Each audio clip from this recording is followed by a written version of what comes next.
মাহবুব জয় আপনি লিখেছেন, নফল তোয়াফের সময় কি এক কাঁধ খালি রাখতে হবে? নফল তোয়াফের সময় কোনো কাঁধ খালি রাখতে হবে না। আমরা যেটাকে ইজতেবা বলি ফিকহের পরিভাষায়, ডান কাঁধ খালি রাখা, ডান বগলের নিচ দিয়ে এহরামের কাপড় প্রবেশ করিয়ে তারপর এটাকে বাম কাঁধের উপরে ফেলে রাখা, যেটাকে ইজতেবা বলা হয়। এই ইজতেবা এটা বিধিবদ্ধ তখনকার জন্য যখন মানুষ তওয়াফে জিয়ারা করবে, অর্থাৎ প্রথমবার যখন মক্কা প্রবেশ করবেন এবং উমরার জন্য যে তওয়াফটা করবেন সেই তওয়াফে শুধুমাত্র এই ইজতেবাটা বিধিবদ্ধ। এছাড়া ফরজ তওয়াফ যেটি ঈদের দিন হবে অথবা পরবর্তীতে নফল তওয়াফ হবে, সেগুলোর কোনোটিতে আর আসলে এরকম কাঁধ খালি রাখার কোনো প্রয়োজন নেই। তাছাড়া নফল তওয়াফের মধ্যে এহরামও পরিধান করতে হবে না, সাধারণ পোশাকেই থাকবেন, অতএব সেখানে কাঁধ খালি রাখার প্রশ্ন বা প্রসঙ্গ খুব একটা আসে না। অতএব নফল তওয়াফে কোনো কাঁধ খালি রাখা লাগবে না। আরিফা পারভিন আপনি লিখেছেন, বিয়ের আগে মামার বাড়ি, খালার বাড়ি প্রভৃতি আত্মীয়ের বাড়ি থেকে আইবুড়ো ভাত খাওয়ার দাওয়াত দেওয়া হয়। আইবুড়ো ভাত খাওয়া কি ইসলাম সমর্থন করে? দেখুন, প্রথম কথা হলো যে এগুলো আমাদের সামাজিক কালচার। বিভিন্ন সমাজে বিভিন্ন ধরনের সংস্কৃতি, বিভিন্ন ধরনের কালচার প্রচলিত থাকে। এর কোনটি যদি ইসলামের সাথে সাংঘর্ষিক না হয় তাহলে সেগুলো নিষিদ্ধ নয়।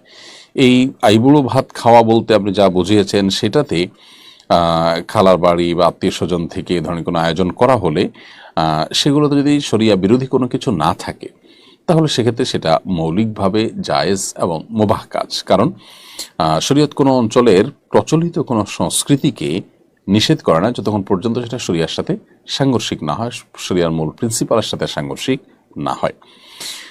সম্প্রতি আপনাদের নেতৃত্বে মার্চ ফর গাজা অনুষ্ঠিত হলো, এছাড়া কি আমাদের আর কিছুই করার নেই? মার্চ ফর গাজা আলহামদুলিল্লাহ একটি সফল প্রোগ্রাম ছিল আল্লাহ তাআলার অশেষ অনুগ্রহে। বিশেষ করে মার্চ ফর গাজা এই অনুষ্ঠানটি বা এই প্রতিবাদটি, এই বিক্ষোভটি, এটি সারা বাংলাদেশের সকল চিন্তা, সকল মতপথের মানুষ একযোগে দাঁড়িয়ে কাঁধে কাঁধ মিলিয়ে গাজাবাসী বা ফিলিস্তিনবাসীর পাশে তারা যে আছে সহমর্মিতা প্রকাশ করছে এটাকে জানান দেওয়া এবং অভিশপ্তদের বিরুদ্ধে বাংলাদেশের মানুষ যে ঐক্যবদ্ধ সে বার্তা দেওয়া, এটি ছিল উদ্দেশ্য। আলহামদুলিল্লাহ সেই উদ্দেশ্যটা অনেকখানি সফল হয়েছে। দেশে বিদেশে বিভিন্ন মিডিয়াতে ব্যাপকভাবে এই অনুষ্ঠানের বা এই বিক্ষোভের প্রচার উঠে এসেছে। এর বাইরেও আমাদের খুব শক্তিশালীভাবে আমরা অনেকে এখানে সামিল হয়েছি, আল্লাহ তাআলা আমাদেরকে উত্তম বিনিময় দান করুন। যারা সামিল হয়েছি বা হতে পারেনি, আমাদের সবারই খুব শক্তিশালীভাবে ইহুদি পণ্যগুলো বয়কট করার ব্যাপারে আমাদের জোরদার ভূমিকা রাখা উচিত। এবং এই মার্চ ফর গাজায় যে ঘোষণাপত্র দেওয়া হয়েছে সেখানে যে পয়েন্টগুলো রয়েছে সেই পয়েন্টগুলোর উপর আমরা আমল করব। বিশেষ করে নিজেদের প্রতি যে অঙ্গীকার, সেই অঙ্গীকারগুলো আমরা পূরণ করার চেষ্টা করবো ইনশাআল্লাহ।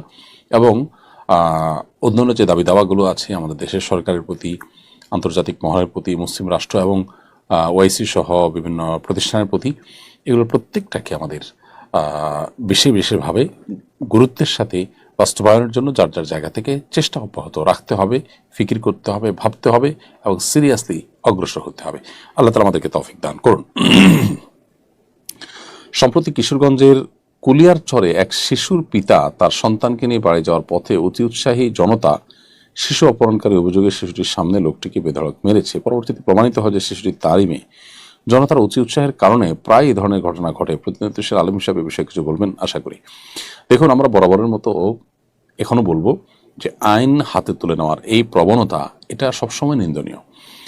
আমাদের প্রিয় নবী সাল্লাল্লাহু আলাইহি সাল্লাম মদিনা রাষ্ট্র যখন কায়েম করেছেন, তিনি যখন মদিনা রাষ্ট্রের বিচারকের ভূমিকায় ছিলেন, কোনো সাহাবী কোনো অপরাধের কারণে কাউকে শাস্তি দিতে যাননি। 1450 বছর আগের সমাজে যেখানে এই বিষয়গুলো খুবই সাধারণ ছিল, সেখানেও তারা নবীজির কাছে কোনো অপরাধীকে অপরাধী মনে হলে জিজ্ঞাসা করতেন, হে আল্লাহর রাসূল, আমি কি তার জন্য এই শাস্তি কার্যকর করব? আমি কি তার তানুড়ি দিব, তার মৃত্যুদণ্ড কার্যকর করব?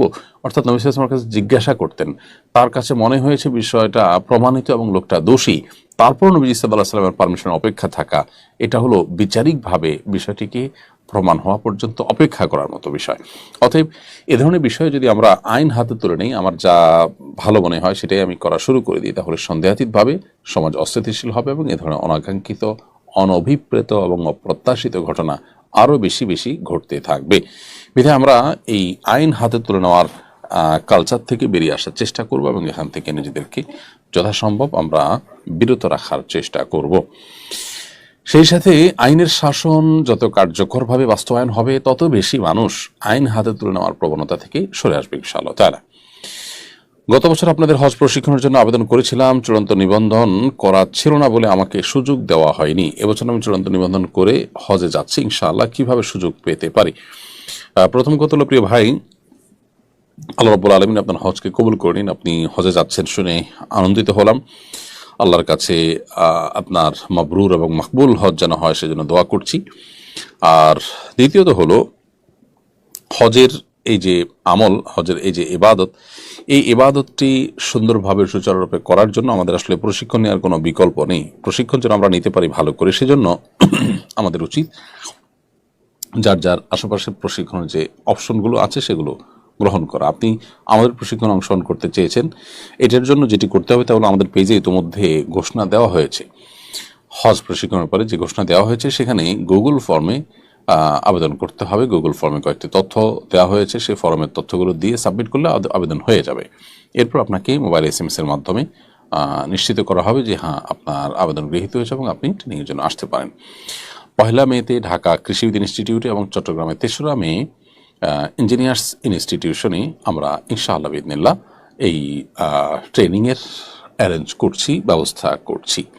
আশা করছি সেখানে আপনি সামিল হবেন। আল্লাহ তাআলা আমাদেরকে তৌফিক দান করুন। এমনি নোমান আব্দি লিখেছেন, মসজিদের ওয়াকফকৃত জায়গায় জনসাধারণের চলাচলের রাস্তা নির্মাণ ও ঈদগাহ নির্মাণ করা জায়েজ আছে কিনা?